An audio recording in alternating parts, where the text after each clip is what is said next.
Mon pays, l'Algérie, va souffrir. Si j'ai parlé de la Banque centrale, de la monnaie, dans la situation, mon pays, hier, le 21 juin, quasiment tout ce que j'ai touché est dans votre ignorance. Vous n'avez absolument aucune idée sur ce que j'ai dit, sur ce que vous devez comprendre. Parce que vous n'avez pas de banque centrale, vous n'avez pas de monnaie, vous n'êtes pas maître de vos ressources naturelles. Vous montez plus que les Algériens. Les Algériens, les militaires et les ministres algériens sont des menteurs. Vous montez plus que les Algériens. Pourquoi vous montez plus? Parce que vous profitez, c'est triste à dire, de votre sous-développement. L'Algérie, je dis que mon pays, l'Algérie, est dans une situation d'enfer, avec une dette de 7,4 milliards de dollars, avec une dette de 7,4 milliards de dollars, et en partie, elle est composée d'une dette de la Banque africaine de développement. J'ai dit qu'elle est dans une situation catastrophique. 7,4 milliards de dollars, et nous avons des créances qui peuvent les compenser. C'est-à-dire, il suffit à l'État algérien de gérer des swaps, ou bien gérer ce qu'on appelle des opérations de bouclage et de débouclage. Faire des bouclages, un bouclage et un débouclage sur des positions financières, des positions monétaires de l'Algérie, et le problème est réglé. Est-ce que je suis contre l'endettement de mon pays? Jamais. Je suis pour l'endettement de l'Algérie. Je suis pour que l'Algérie s'endette pour faire travailler l'argent des autres, chez nous. Et les pays avec les profits que nous allons réaliser avec leur argent. Hein? Vous, chef d'État, le formalisme langagier m'oblige à dire vous, chef d'État des pays de la zone CFA.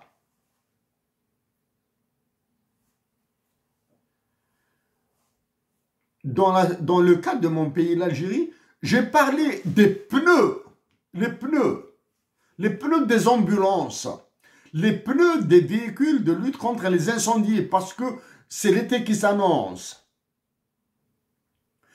Certains incendies, en plus des incendies criminels, il y a des incendies naturels à cause des changements climatiques.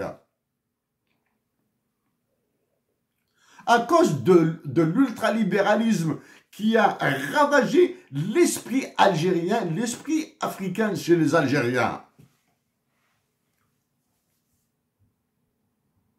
Des épidémies de cancer sont apparues en Algérie.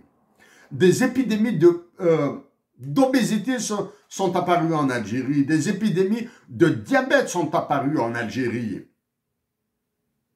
Pour cela, mes compatriotes d'Algérie ont besoin de médicaments. Ils ont besoin des pneus d'ambulance pour qu'ils soient évacués dans des conditions plus ou moins conformes à la situation des malades. Qu'en est-il de vous? Qu'en est-il de vous? Vais-je vous dire réveillez-vous? Non, vous êtes réveillés. Vous êtes réveillés et vous continuez à massacrer vos pays, là. Mais ce que vous ignorez, c'est qu'en massacrant vos pays, vous massacrez vos voisins.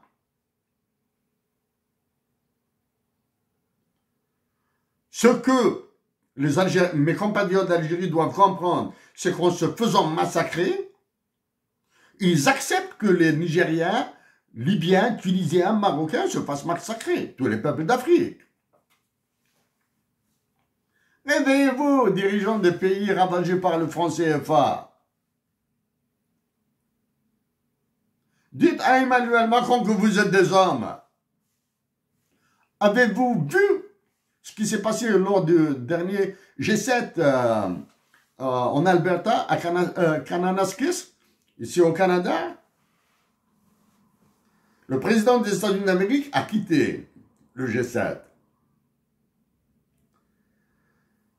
Le roi de France et votre pharaon, Emmanuel Macron, dit qu'il va s'est amusé à parler de l'objectif de Donald Trump en quittant le G7. Dans une réaction extrêmement cinglante. Le président des États-Unis d'Amérique l'a appelé gentil Emmanuel. Ensuite, il lui a dit qu'il se trompe souvent. Il a cru, le roi Emmanuel Macron, qui vous écrase, a cru que c'est le même Donald Trump du premier mandat de 2016. Ai-je besoin de défendre Donald Trump? Non. Arrêtez de croire à la chute, à l'effondrement économique des États-Unis d'Amérique. Non, non, non, non.